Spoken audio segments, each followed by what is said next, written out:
ఇక్కడ అందించిన సమాచారం కేవలం మత విశ్వాసాల మీద ఆధారపడి సేకరించింది మాత్రమే. దీనికి సంబంధించిన శాస్త్రీయ ఆధారాలకు సంబంధించి R24 ఛానల్ ఎలాంటి బాధ్యత తీసుకోదు.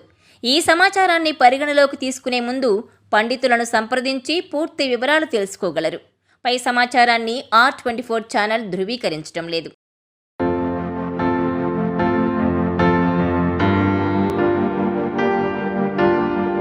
పిల్లి శకునం మంచిది కాదా? పిల్లి ఎదురొస్తే అపశకునంగా ఎందుకు భావిస్తారు? పిల్లిని చూస్తే అంతగా భయపడాల్సిన అవసరం ఏంటి? పిల్లుల్ని పెంచుకునే వాళ్ళ పరిస్థితి ఏంటి?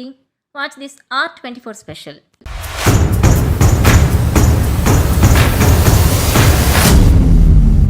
శుభకార్యాలకు వెళుతుంటే పిల్లి అడ్డం వస్తే పెద్దలు చేసే హడావుడి అంతా ఇంత కాదు. విసుక్కోవడం సంగతి పక్కన పెడితే అసలు కాలు ముందుకు కదపకుండా వెనక్కు తిరుగుతారు.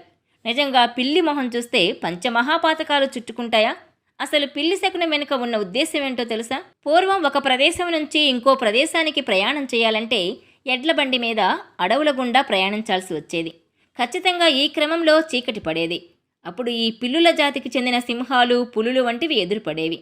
వాటిని చూసి పాపం ఎడ్లు భయపడి ఆగిపోయేవి. అందుకే ఈ జాతికి చెందిన జంతువులు ఎదురుపడడం అపశకునంగా భావించేవారు. క్రమేణా ఈ వారసత్వం పాపం పిల్లులు కూడా పుణికి పుచ్చుకోక తప్పలేదు. అసలు ఇతర దేశాల్లో పిల్లులను పెంపుడు జంతువులుగా చేసుకుని పెంచుకునేవారు కోకొల్లలు. ఒకానొక పిల్లిగారు ఒకానొక దేశానికి ప్రెసిడెంట్ అయి కూడా కూర్చున్నారుగా.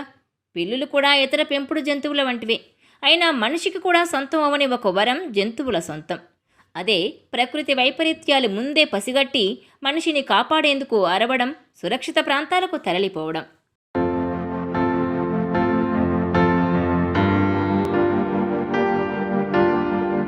ఈ వీడియో మీకు నచ్చినట్లయితే please share, like and subscribe R24 Telugu.